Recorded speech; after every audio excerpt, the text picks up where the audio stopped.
Porte-moi. Bon mardi, bienvenue à votre émission La Victoire de l'amour. J'espère que vous allez bien ce matin, qu'on se prépare tous ensemble à vivre une magnifique journée, je l'espère.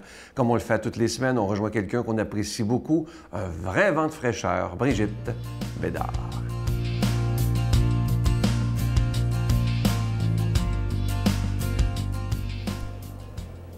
Brigitte va raconter un beau conte à sa manière. Brigitte va raconter un beau conte pour vous faire prier. J'ai toujours rêvé de chanter la chanson de Fanfreluche à la télé, et là, j'ai pu le faire. Puis, c'est vous dire que Fanfreluche, c'était une de mes émissions préférées. Mais je vais vraiment vous raconter cette histoire incroyable, qu'on pourrait dire que c'est un conte de Noël, mais quand on est chrétien, c'est Noël tous les jours, êtes-vous d'accord? Mais je ne pourrais pas rentrer dans le livre, malheureusement. Je ne peux pas me dessiner des belles pommettes, mais je vais vous lire cette histoire qui va sûrement prendre 2 chroniques, mais je dis, vous allez sauter sur ce livre-là. Regardez comment il est beau. Alors, 3 arbres pour un prince.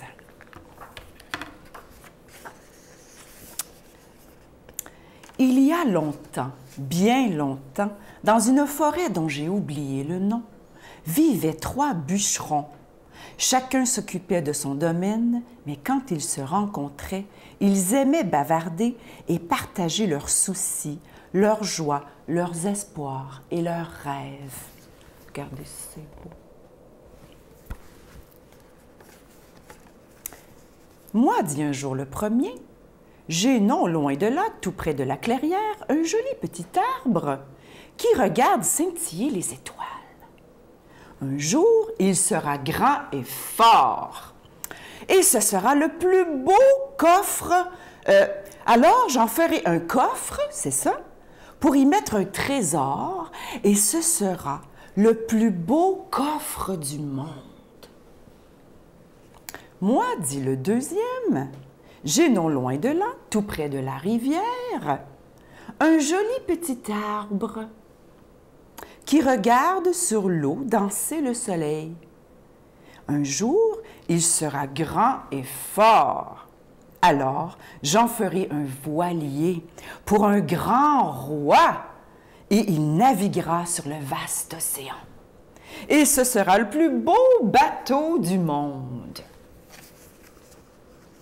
Et moi, dit le troisième, j'ai non loin de là, tout en haut de la colline, un joli petit arbre qui tend les bras vers le ciel immense. Je le regarde grandir et un jour, il sera assez grand et fort pour être vu et admiré de tous.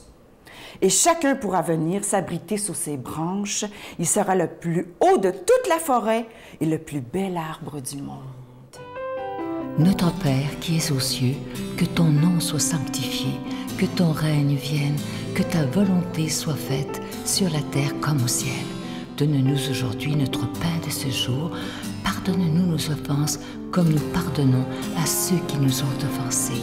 Ne nous laisse pas entrer en tentation, mais délivre-nous du mal, car c'est à toi qu'appartient le règne, la puissance et la gloire pour les siècles des siècles. Amen. Mon Père, je m'abandonne à toi. Fais de moi ce qu'il te plaira. Quoi que tu fasses de moi, je te remercie. Je suis prête à tout, j'accepte tout, pourvu que ta volonté se fasse en moi, en toutes les créatures. Je ne désire rien d'autre, mon Dieu. Je remets mon âme entre tes mains. Je te la donne, mon Dieu, avec tout l'amour de mon cœur, parce que je t'aime. Et que ce m'est un besoin d'amour de me donner, de me remettre entre tes mains, sans mesure, avec une infinie confiance, car tu es mon Père. Je prends quelques instants pour solliciter votre aide pour le ministère de la Victoire de l'Amour. Vous savez qu'avec tout don de 25 on vous envoie un cadeau. C'est une façon à nous de vous remercier. C'est très symbolique. Et vous savez que si cette émission existe, c'est grâce à des milliers et des milliers de personnes qui ont décidé de dire, pour moi, c'est important, l'annonce de la parole de Dieu. Et je donne un petit peu à tous les mois afin que le message de Jésus soit annoncé, le message du Prince de la paix. Ce mois-ci, une belle exclusivité. Il s'agit d'un pendentif, le pendentif de la rose mystique. Il est orné d'une croix avec des zircons. Et cette fois-ci, ça inclut la chaîne et le pendentif. Il est déjà béni. Je vous rappelle que c'est avec un don de 25 et si vous en voulez deux, avec un don de 40 je vous donne l'adresse. La Victoire de l'Amour, casier postal 120, succursale Boucherville à Boucherville, le J4B 5E6, je vous la redonne. La Victoire de l'Amour, casier postal 120, succursale Boucherville à Boucherville, le J4B 5E6. Également par téléphone, par carte de crédit du lundi au vendredi, de 8h30 à 16h30 dans le 514-523-4433, 523-4433 ou sans frais, le 1-888-811-9291, 1-888-811-9291 et aussi sur notre site Internet, le www.lavictoiredelamour.org. Et je vous rappelle évidemment ce pendentif de la rose mystique orné d'une croix avec zircon. Et cette fois-ci, ça inclut la chaîne. Merci de tout cœur de votre grande générosité parce que si vous n'étiez pas là pour aider la Victoire d'amour, évidemment, cette émission ne pourrait pas continuer. Imaginez, ça fait plus de 23 ans qu'ensemble, nous annonçons la parole de Dieu. Merci de donner des mains à la Providence.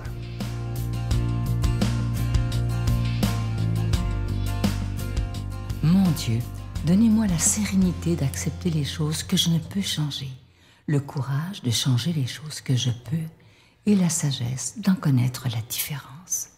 Amen. Aujourd'hui, la parole de Dieu est proclamée par notre ami, l'abbé Daniel Gilbert.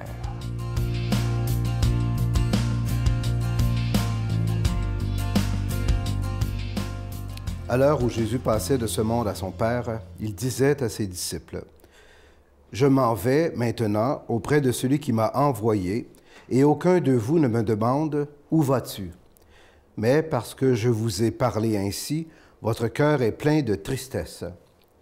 Pourtant, je vous dis la vérité, c'est votre intérêt que je m'en aille, car si je ne m'en vais pas, le défenseur ne viendra pas à vous, mais si je pars, je vous l'enverrai. Quand il viendra, il dénoncera l'erreur du monde sur le péché, sur le bon droit et sur la condamnation.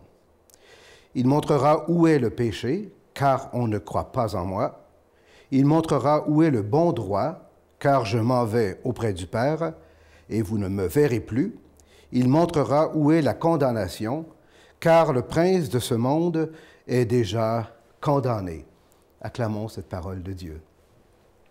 Alors bonjour, chers amis. Alors quel plaisir de vous retrouver. J'espère que vous allez bien. Alors ça fait plaisir de venir vous commenter l'Évangile de ce matin, l'Évangile qui nous parle un petit peu de tristesse. Hein? Jésus parle de son départ. Alors bien sûr, on peut le comprendre. Hein? Quand on assiste à un proche qui est sur le bord de nous quitter, on ressent toujours un peu cette tristesse-là. Et la première source de la tristesse vient bien sûr de la séparation. Hein? Mais on le sait, on doit laisser l'autre partir. Mais elle vient aussi d'une autre source, celle de l'inconnu. Vous savez, on ne sait pas trop où vont nos proches qui décèdent. Et c'est la question qu'on pose à Jésus ce matin. Hein? Où vas-tu, Seigneur? Où vas-tu? Vous savez, quand on a la foi, on croit que Jésus est retourné vers le Père, hein? Qu'il est ressuscité et qu'on va un jour aller le rejoindre. Hein? C'est ça que je dis qui donne un sens à la mort, hein? À notre départ de ce monde. Et le départ de Jésus est accompagné, par exemple, d'une promesse, celle de la venue du défenseur, de l'Esprit Saint.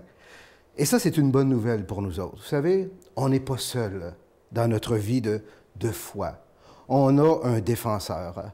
Et ce défenseur nous aide à persévérer, puis à passer à travers toutes sortes d'épreuves, nos moments de peine, de tristesse ou de découragement. Il est, autrement dit, ce défenseur-là, comme un bouclier dans notre vie humaine, mais aussi de foi. Mais ce défenseur a une mission particulière à accomplir dans nos vies. Il met à jour 3 erreurs qui habitent notre monde, qui habitent, je dirais, notre manière de penser, sur le péché, sur le bon droit et sur la condamnation. Vous savez, il me reste juste 3 minutes là, pour vous parler de ça, là. Mais ici, on entre dans la pensée profonde de Jésus. L'erreur du monde sur le péché, dans la tête de Jésus, je dirais dans l'esprit de Jésus, c'est le fait de ne pas avoir cru en lui. Hein? Effectivement, les autorités de son temps ne l'ont pas accueilli et ils l'ont livré à la mort. C'est ça le péché. Hein? C'est ce péché que le défenseur met à jour. Et je vous rappelle en passant que le mot péché signifie manquer sa cible, passer à côté de quelque chose d'important. Donc le péché, on pourrait dire, nous met en situation de danger. Hein? On manque notre cible. Et les gens ont manqué leur cible à l'époque en crucifiant Jésus. Et l'erreur sur le bon droit est assez évidente à mon avis. C'est la destinée de Jésus et la nôtre par extension. Hein? Jésus s'en va vers le Père. Puis nous autres, ben, on vient du Père et on retourne au Père. On vient de Dieu, on est des créatures de Dieu et on retourne à Dieu. Nous sommes ses enfants, des enfants de lumière, quoi qu'on en dise, quoi qu'on en pense. On pensait s'être débarrassé de Jésus en le tuant, mais non, il retourne tout simplement vers le Père. Voyez-vous, la deuxième erreur. L'erreur, c'est de penser, dans le fond, le contraire. C'est de nous faire croire qu'on est des êtres essentiellement de consommation. On est juste des machines à exploiter, à utiliser pour faire fonctionner un système économique, à abuser de nous de toutes sortes de manières en pensant que la mort met fin à tout. Non, non. On est vraiment dans l'erreur quand on pense comme ça. Nous ne sommes pas dans le bon droit. Enfin, l'erreur sur la condamnation est peut-être plus subtile, mais Jésus parle du prince de ce monde. Hein? Alors, qu'est-ce qui mène le monde? On voudrait bien que ce soit Dieu, hein? Mais on sait que ce sont les puissances de ce monde, l'argent, la corruption, etc. C'est ça le prince de ce monde, hein, qui règne, on pourrait dire, sur le monde présentement. Bien, il a perdu le combat. Hein. En Jésus, Jésus a vaincu la mort, le péché, le mensonge, et il nous rend victorieux. C'est ça l'erreur qu'il faut éviter. En mettant toute notre foi en Jésus, bien, c'est comme si on devient, nous autres aussi, victoire de toutes ces erreurs-là, hein, victorieux de toutes ces erreurs-là, et ça nous permet d'avancer dans la foi, le courage, l'espérance, mais grâce à ce défenseur qui nous est donné. Alors c'est par ce défenseur, par cet Esprit de Dieu, ce matin que je vais maintenant vous donner cette bénédiction, au nom du Père et du Fils et du Saint-Esprit. Amen. Je vous salue Marie, pleine de grâce. Le Seigneur est avec vous. Vous êtes bénie entre toutes les femmes, et Jésus, le fruit de vos entrailles, est béni.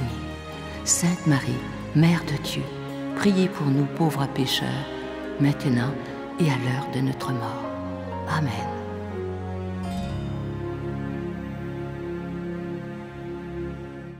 Je vous invite à aller vivre une très, très belle conférence du bon docteur Gaétan Brouillard. C'est dans 2 jours, le 10 mai, à 19h30, au sanctuaire Marie-Reine des Cœurs. Le coût d'entrée de seulement 10 $ sur place.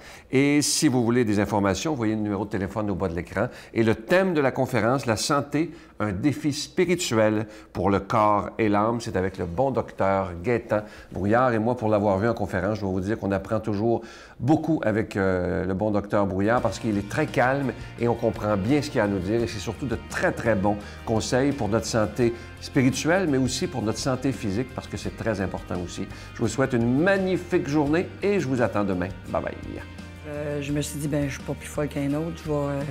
Je vais demander de l'aide, puis quand on va vendre la grosse maison dans laquelle on habite, je rembourserai s'il faut. Alors, j'ai pris rendez-vous au bien-être social. Ça, j'en revenais pas quand j'ai vu ça. Je suis tombé, moi, j'en revenais pas moi-même. Ça prend énormément d'humilité. Exactement, mais beaucoup d'amour aussi.